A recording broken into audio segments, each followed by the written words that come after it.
दोस्तों, आज की कहानी है ननद जी आप आग में घी डालने का काम मत करो।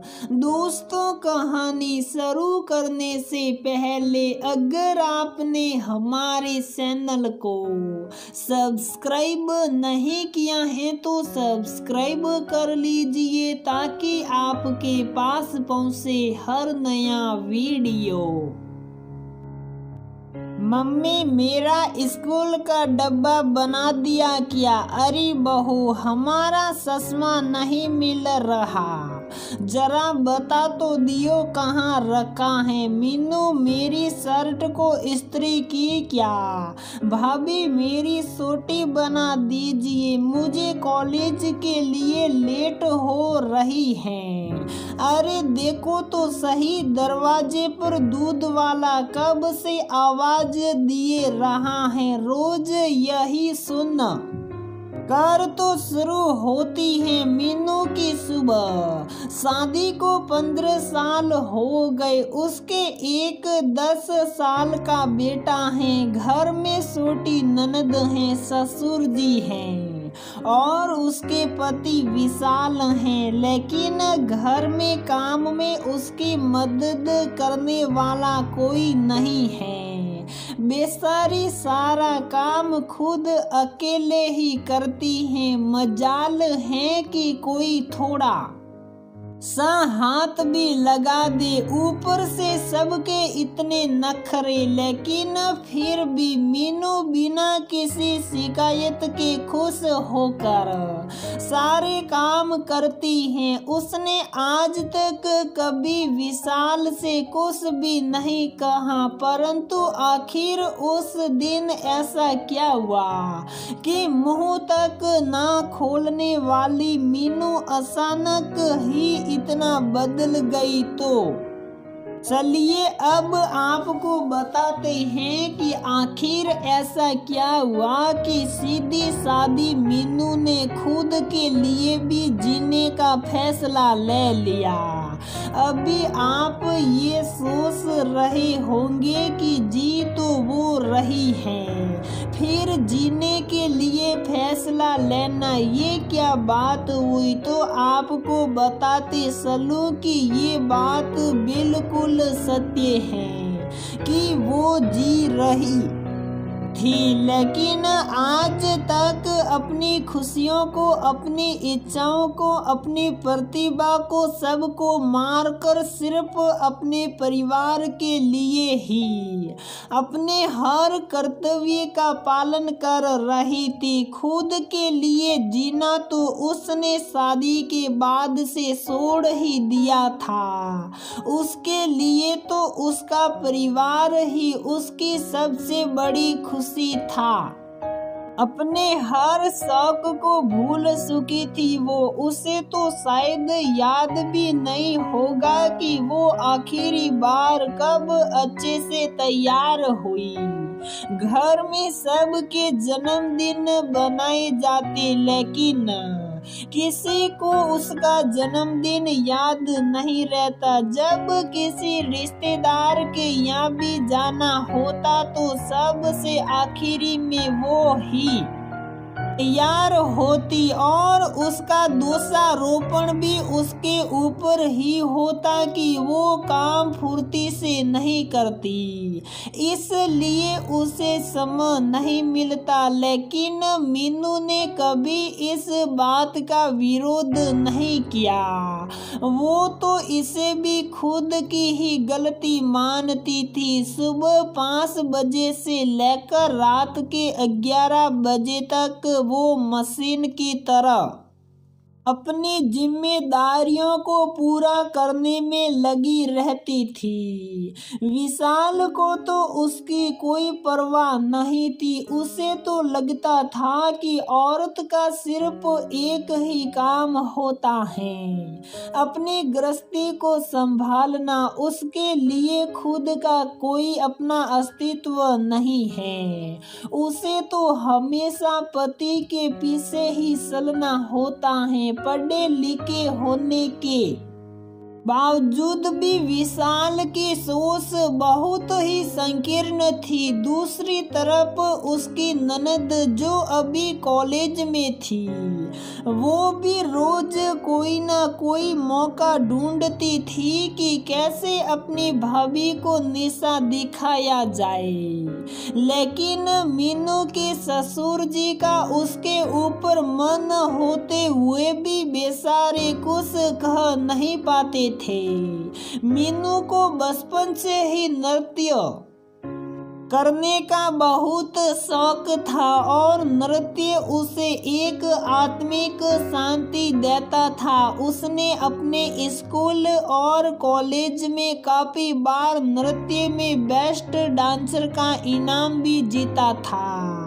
ये बात विशाल को भी पता थी, लेकिन कभी उन्होंने मीनू से नहीं कहा कि वो जिम्मेदारियों में बंद कर अपने इस शौक को मन ही मन दफन ना करे। और ना ही मीनू ने कभी कुछ कहा।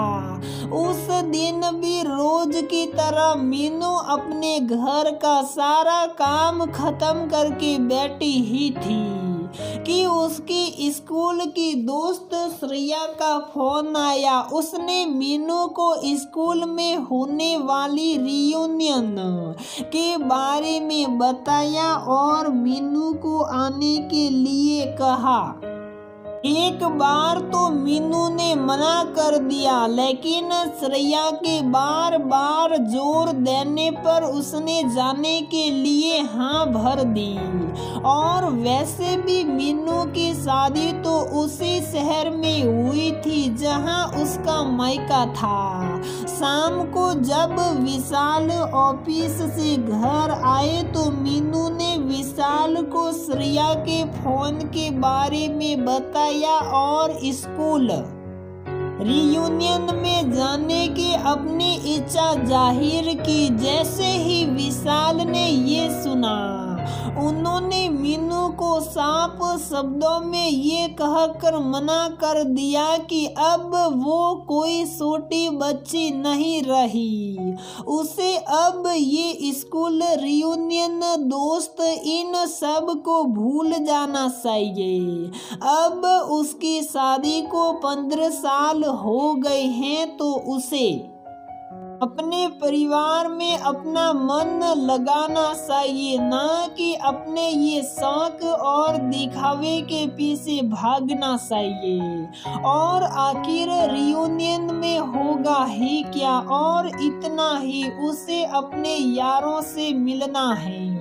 तो इस घर को छोड़कर वहीं उनके पास चली जाए। मीनू ने जब ये सुना तो लगा कि जैसे किसी ने उस के आत्म सम्मान को चोट पहुंचाई है, और ये सुनकर उसकी आत्मा सलनी हो रही थी। आज तक उसने खुद के लिए मांगा ही क्या है। जब से शादी हुई है तब से सिर्फ औरों को खुश करने में ही लगी है। विशाल की बात पूरी तरह खत्म भी नहीं हुई थी कि उसकी ननद की बातों ने आग में घी डालने का काम किया। लेकिन मीनू, जो अब तक चुपचाप सब कुछ सुने जा रही थी, एकाएक विशाल से बोली कि रियूनियन में तो वो जाएगी, आखिर उसकी अपनी भी तो कोई इच्छा है। जैसे ही विशाल ने मीनू के मुंह से ये सुना तो उसने उसके गाल पर जोर से तमाशा झड़ने के लिए अपना हाथ उठाया और मीनू ने विशाल के हाथ को पकड़कर जोर से झटका दिया, जो आज उसने पहली बार किया था। एक बार की तो विशाल को भी कुछ समझ नहीं आया कि आखिर इतनी शक्ति मीनू में कहां से आ गई। जो आज तक एक शब्द ना बोली, वो औरत आज अपने आत्म सम्मान को चोट पहुंचाने पर आखिर बोल उठी, मेरी खामोशी को देखकर तुम मुझे कायर ना समझना।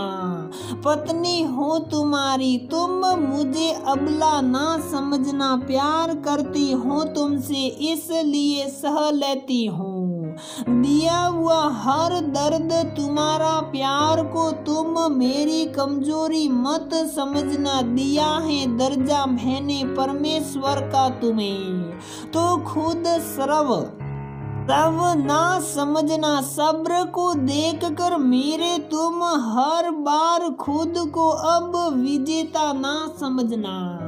अब मीनू ने विशाल से सिर्फ इतना ही कहा कि शायद वो कुछ भी सोचे या कुछ भी कहे, रियूनियन में भी वो जाएगी और अब से वो अपनी हर इच्छा को भी पूरा करेगी। अगर विशाल प्यार से उसे मना करते तो शायद वो मान भी जाती और हर बार की तरह इस बार भी अपनी इच्छा को मार लेती।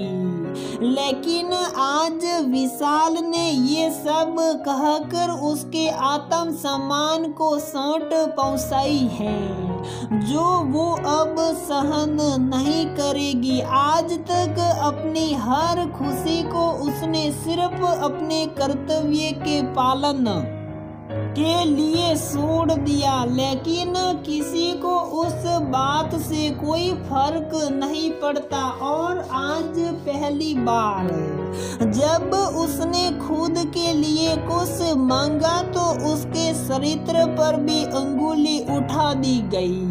उसने विशाल से कहा कि कभी उन्होंने उसे बराबरी का सम्मान नहीं दिया। पढ़ी लिखी होने के बावजूद भी वो एक अनपढ़ की तरह जिंदगी जी रही थी और उसे तो इस बात में भी खुशी थी क्योंकि वो विशाल से प्यार करती है। लेकिन अब उसे समझ आ गया है कि उसके प्यार, अपनेपन और त्याग का विशाल की नजरों में कोई मोल नहीं है। वो कभी अपने संकीर्ण सोच को नहीं बदल सकते हैं, तो अब वो अपने आप को बदल देगी। अब से वो सिर्फ दूसरों के लिए ही नहीं बल्कि खुद के लिए भी जिएगी।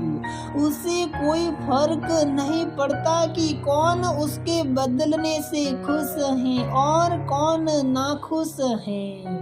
लेकिन अब वो ये अधिकार किसी को नहीं देगी कि कोई उसके आत्म सम्मान को चोट पहुंचाए या उसके चरित्र पर लांछन लगाए। वो एक गूंगी कठपुतली बनकर आज तक औरों के इशारे पर नाचती आई है, लेकिन अब वो अपनी गुम हुई प्रतिभा नृत्य को फिर से आवाज देगी और खुद की खुशी के लिए नाचेगी।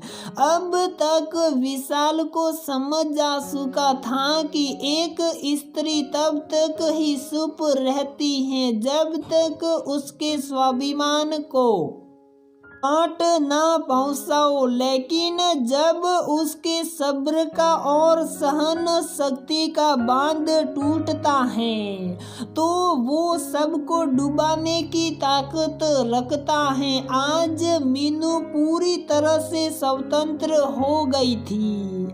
आज उसका पुनर्जन्म हुआ था और अब उसने खुद के लिए एक नई पहल की थी। उसने सोच लिया था कि अपने मन की खुशी के लिए अब उसे अपने लिए जीना है। आखिर उसने अपने जीवन में एक नया बदलाव लाने के लिए अपने कदमों को आगे बढ़ा ही लिया था। दोस्तों, ये बात बिल्कुल सत्य है कि आज भी हमारे समाज में काफी लोग ऐसे हैं जो एक स्त्री को सिर्फ घर तक ही सीमित रखना चाहते हैं। वो मानते हैं कि उसकी अपनी कोई इच्छा या खुशी नहीं है, जो भी है उसके आस पास के लोगों से ही जुड़ी है।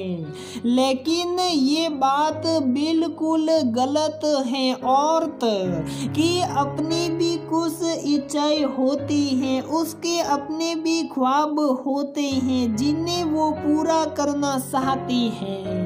लेकिन कभी समाज तो कभी परिवार के खातिर वो उनका त्याग कर देती हैं। लेकिन जब ये ही समाज उसके आत्मसम्मान को चोट पहुंचाता है तो वो इतनी ताकत भी रखती हैं कि उन्हें जवाब दे सके। जरूरत है तो सिर्फ अपने अंदर छिपी उस ताकत को पहचानने की और अपने लिए जीने की। तो दोस्तों, हमारी ये कहानी यहीं पर समाप्त होती है। अगर आपको हमारी ये कहानी पसंद आती है तो प्लीज वीडियो को लाइक करें, शेयर करें और हमारे चैनल को सब्सक्राइब जरूर करें।